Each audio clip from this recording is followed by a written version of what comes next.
Now, as Rome continues to suffer, we see a move to something called the Tetrarchy. We'll get to that in a second. So a man by the name of Diocletian will come to power, and in 293 he establishes something called the Tetrarchy. Basically, he splits the empire into 4 distinct districts.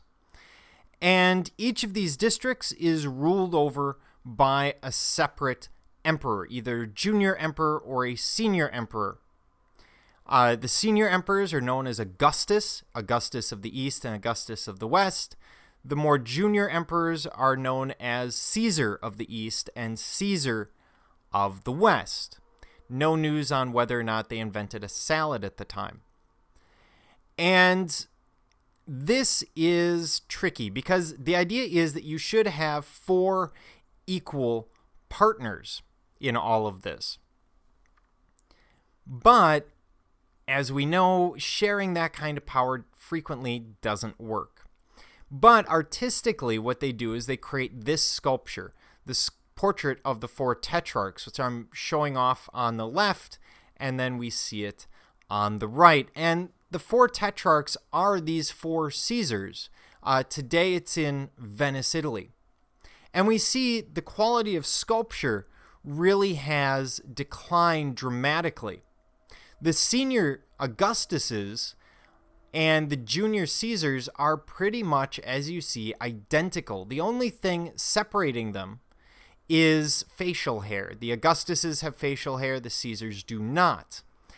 But they're of equal height, and they have identical outfits. They're also unusual. They're almost stubby when you look at their proportions. The heads are too big. The bodies are suddenly very blocky and not very human anymore. The legs are simply standing there straight. There's no sense of contrapposto.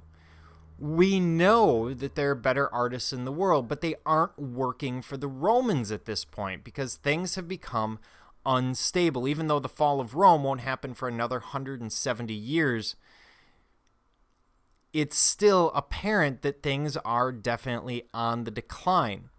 When you look at the clothing, you'll notice it's all patterned.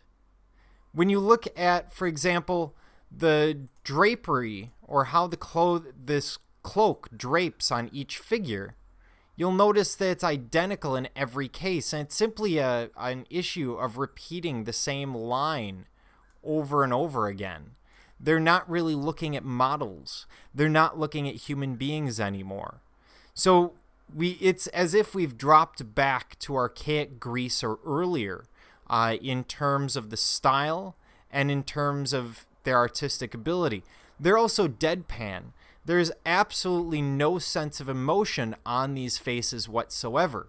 And there are other key problems here. For example, the eyes aren't quite right. The noses seem misshapen, and the mouths seem misplaced, if nothing else.